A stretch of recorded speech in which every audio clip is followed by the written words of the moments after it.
അപ്പോൾ പിന്നെ നമ്മൾ അടുത്ത പരിപാടി അറിയുന്നത് ചൂടായ എണ്ണയ്ക്ക് നമ്മൾ കടുക് ഉലുവ എല്ലാം ഇട്ടിട്ട് നമ്മൾ വെളുത്തുള്ളി ഇഞ്ചി കറിവേപ്പില ഇതെല്ലാം ഇട്ടൊന്ന് ഇളക്കുക. അങ്ങനെ അതൊന്ന് നമ്മൾ മൂത്ത് വരുന്ന സമയത്ത് ഉപ്പിടുക, അതുപോലെ തന്നെ നമ്മുടെ മഞ്ഞൾപ്പൊടി ഇടുക, പിന്നെ മുളക് പൊടി ഇടുക, കൂടാതെ നമ്മൾ കുരുമുളക് പൊടി ഇടുക, കായപ്പൊടി ഇടുക. അത് കഴിഞ്ഞിട്ട് അത് നന്നായിട്ട് ഇളക്കുക. പിന്നെ പാകത്തിന് ഉപ്പും കൂടെ ചേർക്കുക. എന്നിട്ട് നമ്മൾ നന്നായിട്ട് ഇളക്കുക, സെറ്റാക്കി വയ്ക്കുക. അപ്പോൾ ഒരു മൂത്ത് വരുന്ന സമയത്ത് ഏതാണ്ട് ഇതുപോലൊക്കെ ഒരു കളറൊക്കെ വരും. അതിൻ്റെ ഒരു ചുവന്ന കളർ വരും, കാരണം കാശ്മീരി മുളക് ചേർത്തുകൊണ്ടാണ് ഈ കളറ്. പിന്നെ ഇതിലേക്ക് നമ്മുടെ വിനാഗിരി ചേർക്കുക. വിനാഗിരി ചേർക്കുമ്പോൾ പിന്നെ അതിൻ്റെ ടേസ്റ്റ് കൂടും. അതിന് മുന്നേ കായപ്പൊടി ചേർക്കുക.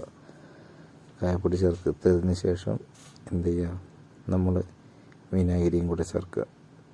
വിനാഗിരിയും കൂടെ ചേർത്ത് കഴിഞ്ഞാൽ അതിനൊരു കുറച്ചും കൂടെ അതൊരു ലൂസാവും. പിന്നെ അതൊന്നും കൊണ്ട് തിളയ്ക്കേണ്ട ആവശ്യമില്ല. ഒന്ന് ഇളക്കി കഴിഞ്ഞതിന് ശേഷം നമ്മൾ ഫ്രൈ ചെയ്ത് വെച്ച ബീഫും കൂടെ ആഡ് ചെയ്ത് കൊടുക്കുക. അത് കഴിഞ്ഞ് പിന്നെ സാധനം സെറ്റാണ്. പിന്നെ നമ്മളത് ഒന്ന് റെഡിയാകാൻ വേണ്ടിയിട്ട് ഒരു 3 മിനിറ്റ് അല്ലെങ്കിൽ 5 മിനിറ്റ് വയ്ക്കുക. ശേഷം നമുക്ക് ഉപയോഗിക്കുക.